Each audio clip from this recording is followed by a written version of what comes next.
Kaidah yang kedua, segala yang datang dari Allah itu tidak mungkin buruk. Tidak mungkin. Kenapa kita diminta untuk taat dengan mutlak? Karena segala yang datang dari Allah pasti baik. Ya, pasti baik. Karena Allah menurunkan segala maslahat sesuai kebutuhan kita. Cuma manusia kadang-kadang, menginginkan sesuatu dengan pikiran pendeknya yang bukan kebutuhannya. Al-Baqarah 216. Enggak pelan-pelan kita ya.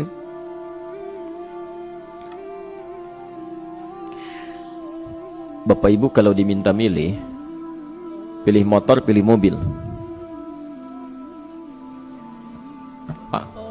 Pilih motor, pilih mobil. Kalau sebagai manusia biasa pilih motor, keterlaluan itu. Umumnya akan memilih mobil. Akan memilih mobil umumnya. Tapi kadang-kadang kita menginginkan sesuatu yang tinggi, menurut Allah itu bukan kebutuhan kamu. Kebutuhan kamu itu motor. Keperluan kamu motor. Kalau kamu punya mobil, sulit nantinya. Gangnya sempit, mesti bikin garasi, anggaran bertambah, dipikirin juga. Capek. Sudah, motor saja, terbebas dari banyak kemacetan. Mampu diurai, tidak banyak difikirkan. Pelan-pelan. Turun ayat, kutiba alaikumul qitalu wa huwa kurhul lakum. Ya. Diwajibkan atas kalian berperang. Dulu orang diminta jihad gelisah. Ya. Gelisah. Nah, kalau ada perintah Allah yang melahirkan kegelisahan, ini maknanya. Ya, tidak harus dalam konteks jihad yang fisik. Ya. Jihad, melawan hawa nafsu kita. Jihad melawan pikiran kita. Jihad melawan prasangka buruk kita. Kadang-kadang ada keinginan kita yang kita inginkan menurut Allah itu belum baik untuk kita.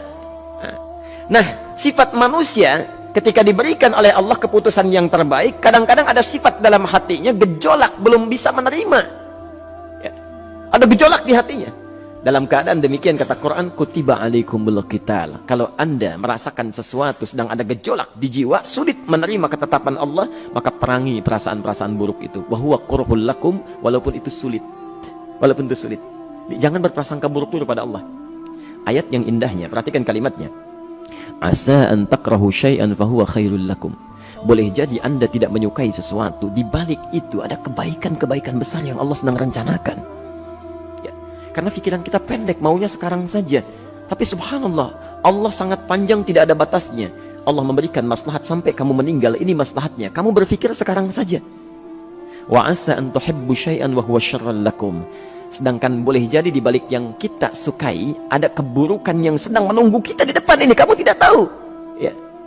Apa logikanya? Wallahu ya'lamu. Allah tahu masa depan yang akan terjadi menimpa kita. Wa antum la ta'lamun. Sedangkan kalian tidak bisa membaca masa depan. Ya. Saya punya adik perempuan datang lalu meminta doa. Kak, saya ingin tes katanya. Ya, di salah satu bank. Kemudian sudah pada tahap akhir. Yang menurut hitung-hitungan manusia dan perkiraannya, insya Allah lulus. Karena tidak ada alasan apa-apa lagi untuk tidak meluluskan. Baik, bismillah kita berdoa. Tapi doa kita seperti dibimbing oleh Quran, tidak minta dunia saja. Ya. Jadi dunia baik, Al-Baqarah 201. Rabbana atina fid dunya wa fil akhirah. Ya. Dunia minta baik, akhirat minta baik.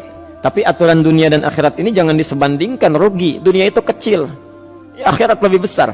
Dunia itu kecil. Makanya diatur di Al-Qasas ya, ayat 77 sampai 78 itu aturannya wabtaghi fima atakallahu daral akhirah wala tansa nasibaka minad dunya. Minta seluas-luasnya akhirat, tapi dunia jangan berlebihan. Ya. Sekedar mencukupi kebutuhan kita saja. Ya. Pakaian, Bapak Ibu sekalian, ya, kita beli pakaian sesuai kebutuhan saja, jangan berlebihan. Ya. Cukup ketika kita akan sholat, layak, indah dalam pandangan Allah. Ketika kita akan bermuamalah, bagus, tidak mengecewakan orang lain, sudah. Maka waktu selebihnya, ketika kita mencari sesuai kebutuhan, waktu selebihnya bisa digunakan untuk memperbanyak ibadah. Tidak banyak energi terbuang, uang juga terbuang, tenaga juga terbuang. Bayangkan kalau keinginannya macam-macam. Wah, ingin baju terbaru, ingin tasnya Hermes, mereknya dari Paris, sekarang juga mesti dibeli. Wah, uangnya sudah 400 juta keluar, tenaga mesti keluar, beli tiketnya macam-macam dan sebagainya. Habis waktu untuk mengejar dunia, ibadah tertinggalkan. Di rumusnya dunia itu secukupnya saja. Nah, yang paling menarik, kita doakan supaya Allah memberikan kebaikan dunia dan akhiratnya yang paling utama. Maka datanglah dengan lesu mengatakan, saya tidak lulus katanya. Kenapa? Saya bilang, saya tidak tahu, saya sudah berusaha. Tapi konon kabarnya, saingan saya adalah anak salah satu pejabat. Masya Allah. Saya bilang, kamu jangan bersedih. Kamu menginginkan sesuatu dengan pikiran pendek, Allah pasti memberikan yang terbaik yang tidak terlukiskan nanti. Subhanallah, pekan beberapa hari setelah itu, muncul berita, ternyata dia diterima di bank syariah. Dia menginginkan sesuatu yang diinginkan, Allah menginginkan lebih dari apa yang dia harapkan. Dikasih bank syariah, di situ terjaga, meningkat keagamaannya, terjaga hijabnya, segalanya, dan disitulah kemudian diarahkan untuk menemukan jodohnya. Masya Allah. Dia berpikir saat itu Allah merencanakan masa depannya. Ya. Jadi apa yang Allah sudah rencanakan pasti baik, Pak, Bu.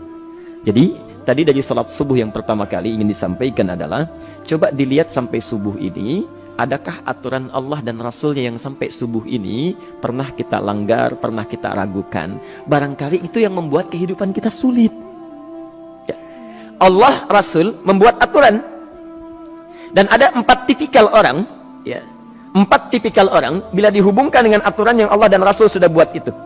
1, ada yang ikut aturan. Maka orang seperti ini kata Quran, yuridullahu bikumul yusra wala yuridu bikumul usra. Al-Baqarah 185. Allah menginginkan kemudahan, tidak menghendaki kesulitan dalam hidupmu. Ya. Maka dibuat aturan, yang ikut aturan Allah pasti mudah hidupnya. Ya, pasti mudah hidupnya. Ya. Rizkinya mudah, hidupnya mudah, nyaman, enak. Ya. 1, ada yang ikut aturan. Yang kedua, ada yang keluar aturan. Ya. Ini pasti repot. Pasti repot. Di awal-awal seperti menyenangkan, ujung-ujungnya repot. Allah bilang, jujur, jangan berdusta. Kalau dusta celaka. Wailul lil mukadzibin. Celaka bagi para pendusta. Dia keluar aturan, dia berdusta. Awal-awal memang nikmat. Besok. Ya. Pak, ini amplop siapa ya? Ya. Maaf Pak, ini amplop memang ini khusus Pak, anggaran tertentu, tidak ada kaitan dengan proyek ini. Padahal ada kaitan dengan proyek, dia sisihkan untuk kepentingan pribadinya. Bohong. Saat itu merasakan enak dapat tambahan, besok-besok dikejar-kejar sama aparat kepolisian. Ya. Celaka. Wail, itu sudah keluar aturan, pasti celaka. Ya. Subhanallah. Jadi ada orang kedua keluar aturan. Yang ketiga bikin aturan sendiri. Dikasih aturan, dia bikin aturan sendiri. Subhanallah. Kalau sakit, dibuat ketentuan. Sakit pertama, kalau biasa-biasa saja, ya, subhanallah, ikhtiarnya pergi ke dokter. Seorang sahabat datang kepada Rasulullah, ya Rasulullah, saya sakit, tolong doakan saya. Kata Nabi, idhab ila tabib, pergi ke dokter. Ini orang pintar sekali. Kata orang ini, ya Rasulullah, Anda kan Nabi Rasul, angkat tangan Anda, Allah kan maha menyembuhkan, nanti Allah sembuhkan saya. Cerdas ya? Tapi subhanallah, Nabi harus lebih cerdas, dapat bimbingan dari wahyu. Pergilah ke dokter, karena kesembuhan yang telah Allah tetapkan dititipkan di tangan para dokter. Masya Allah, pergi ke dokter. Ya. Itu rumus pertama. Nanti kalau dokter sudah pada hand up, ya, angkat tangan, tidak mampu menyembuhkan, itu tandanya Allah ingin langsung menyembuhkan tanpa turut campur makhluk yang ada. Maka kaidahnya akan berubah nanti, ya, dari kaidah biasa kepada kaidah Al-Anbiya ayat 83 sampai 84. Itu aturan yang menyembuhkan langsung dari Allah Subhanahu wa taala. Tapi kalau Anda sakit, perginya ke dokter. Ya. Cuma ada manusia bikin aturan sendiri. Sakit, pergi ke dukun. Ya. Dukun nggak bisa, pergi ke paranormal. Dirinya pun sudah nggak normal. Makanya disebut paranormal, karena nggak normal. Ya. Tapi didatangi juga, gitu, bikin aturan sendiri. Karena itu jadi lebih sulit hidupnya. Ya. Doa, minta pada Allah, kan sederhana. Ya. Doa, nggak bayar, nggak ada macam-macam, Masya Allah, gampang sebetulnya. Ada kekeringan, sekarang kan banyak kekeringan ya, banyak kekeringan. Dikasih rumus, subhanallah, dikasih rumus yang tidak perlu pakai biaya, meluangkan waktu, itu pun berpahala juga. Dunianya dapat, akhiratnya melimpah. Ya. Dikasihlah salat istisqa, Masya Allah, tinggal minta, memohon kepada Allah. Salat, mengangkat tangan, mohon pada Allah, subhanallah. Manusia tidak bikin aturan sendiri. Digarami saja. Orang garamin sayur, dia garamin awan. Cari biaya miliaran, terbang pakai pesawat. Kalau Allah tidak berkehendak, ya sudah. Ya. Ayo silahkan, berapa biaya yang mau kamu kumpulkan, tenaga yang kamu kumpulkan, silahkan aja. Ya. Yang ini hujan, bikin kering lagi di sana. Sana hujan, bikin kering lagi di sana. Mau sampai kapan? Ya. Dikasih yang gratis tinggal muncul. Cuma manusia bikin aturan sendiri, ya susah hidupnya. Itu yang ketiga. Yang keempat, ada orang nggak mau diatur. Allah bikin aturan, dia nggak mau diatur. Ya, Masya Allah. Ini yang luar biasa. Inilah yang fasik. Fasik itu keluar dari aturan, menyimpang, tidak mau diatur dia. Ya, tidak mau diatur. Karena itu Bapak Ibu sekalian, dari ayat yang pertama ini, ya, mari kita evaluasi sampai dengan hari ini subuh. Dari ayatnya memang sederhana, singkat, padat, cuma satu ayat. Tapi meminta kita untuk melihat, sudahkah sampai hari ini taat pada Allah dan Rasulnya? Yang kedua, ketaatan kita apakah selalu ragu atau sudah melahirkan keyakinan yang paripurna? Ya. Yang ketiga, pelajari aturan-aturan Allah terkait kehidupan kita. Aturan sholat, aturan muamalah, ya, aturan beraktivitas, aturan berumah tangga. Pelajari itu supaya mendapatkan kemudahan. Biasanya kesulitan didapatkan karena kita belum mengenal aturan Allah.